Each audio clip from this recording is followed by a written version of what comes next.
Alright guys, well I've decided to go ahead and MAME my 4-player dedicated X-Men cabinet. And before you bite my head off, just go ahead and hear me out here. I used to have a dedicated 4-player Simpsons and Ninja Turtles and Turtles in Time and all that jazz. And I sold them all to kind of help make room for other games, and I have decided to go ahead and MAME the X-Men cabinet because it's the only 4-player Konami cabinet that I have kept. And the fact that they're all basically the same except for, mono and stereo speaker systems, otherwise they're pretty much the same cabinet. I decided to go ahead and MAME the X-Men cabinet so I can play the other 4-player Konami games as well as the other 3- and 4-player games that are available to play on this type of cabinet with 3 buttons or less. So that's the kind of the idea here behind this. It's going to remain completely 100% intact as far as cosmetic and control panel. I'm not hacking anything up. It can all be done to where, for instance, you can see here I have push buttons here for player 3 and 4, and then 1 and 2 I have these push buttons. So I'm going to set it up to where you press and hold any of these 4 buttons. You press and hold any of the 4 buttons for like 3 seconds, 1, 2, 3, and then it'll exit out of the game. And you can use any of the 4 joysticks to select any of the games and any of the 3 buttons from any of the 4 players for the game to start and all that stuff. So I can actually get it set up to where I don't have to hack up the control panel or do anything. When I'm done with this, it'll be 100% intact just the way that it is now. I'm not going to have to add any buttons or hack anything up or do anything to it cosmetically. It'll look just like it does now. So that's one thing I wanted to mention. But as far as what I've got so far is I only have the computer set up, and I got all the games I have chosen to put on the system set up. I don't have any controls interfaced or audio interfaced. All it is, I just got done today setting up the computer and getting all the games put together I want to put on the system and interfacing it with the monitor. Now the way I went with this, I decided to use a VGA to Cga Converter. I don't really like these because I've used them in the past and wasn't happy with them, but I have since learned how to correctly set them. And once they're set correctly and all your switches and adjustments, and once they're adjusted properly, the image is actually really good, and I'm happy with the way this turned out. I do have a 24.8-inch tri-mode Macvision that supports 640 by 480 VGA, and I was going to put it in here, but I actually am pretty pleased with the way this image looks using one of these once they're adjusted properly.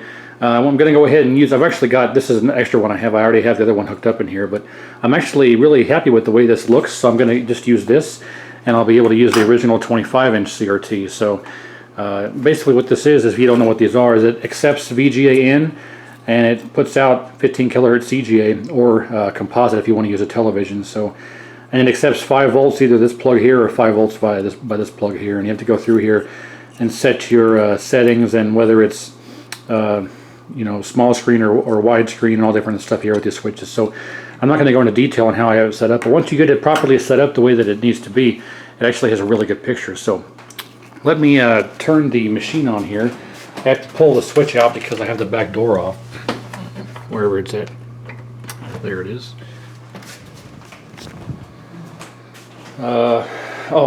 If I turn the... Okay, so you're going to hear Tekken 2.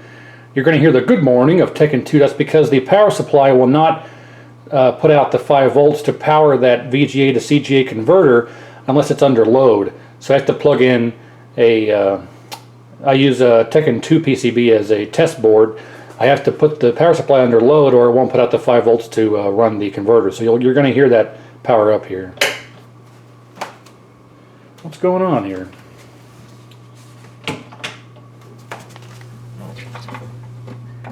There we go. Jeez, I'm an idiot. Good morning. There it is. So, let me kill the overhead light so you can see.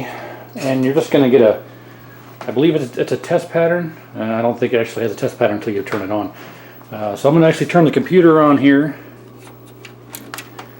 There's the test pattern. Once it receives a signal of any kind, it gives you a test pattern. Then you'll see the computer boot up. But you can see there the image is actually really good. So there you go. And that's running off of this VGA to Cga converter. And I'm really happy with how it looks, so I'm going to keep it this way. And like I say, I don't have any controls or audio interfaced. It's just the computer so far. Just wanted to give a little update here. So when I get it completely done, I'll show it off again. But I wanted to show here the first stages, if you will.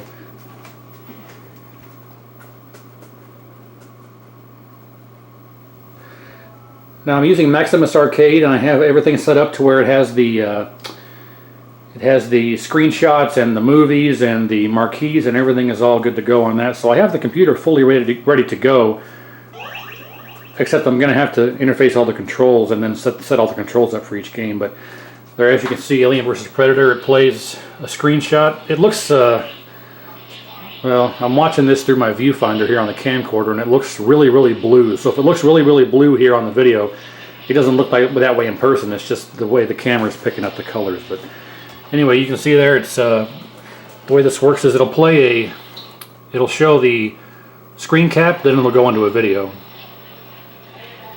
So we go up here to, all these games are all 3-player or 4-player games, and they all use 3 buttons or less, as far as to the best of my knowledge. But you can see there 2-on-2 open ice, and Alien Storm is 3-player version.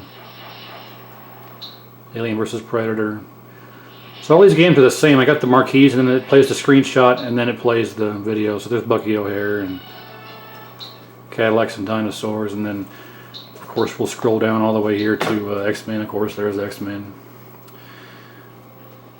So you know, Simpsons and Turtles in Time and regular Turtles and Sunset Riders, Super High Impact, Rampage and Rampage World Tour. So I got all these games on here, and you know, I have NBA Jam right here, but I went in and threw NBA Jam and Tournament Edition on here because it might as well. There's no reason not to. So Moonwalker and Metamorphic Force. So all these games here. I did put on here the 2 Dungeons and Dragons games, Shadow over Mysteria, or Mystara, however you say it, and Tower of Doom. And they play perfectly with no problems or glitching or hiccuping or anything like that. I did want to put NFL Blitz on here, the NFL Blitz games, but those are still not quite emulated properly, and they're glitchy and they hiccup and all that stuff. So I'm not, I couldn't put those on here, and I'm kind of sad about that, but that's okay. So anyway, there is a little update on the way this is going here, and I'll go ahead and load X-Men just because it's an X-Men machine, and I hit enter and it loads the game.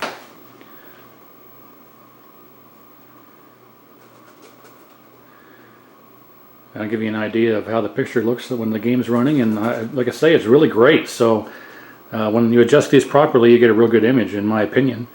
So it saves me from having to buy an expensive arcade VGA card or trying to get the soft 15 kilohertz program to work and all that stuff. So it works out well. So here's a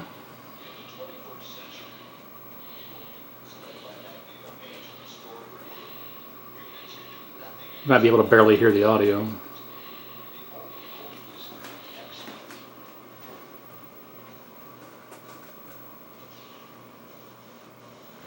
Go and save the city.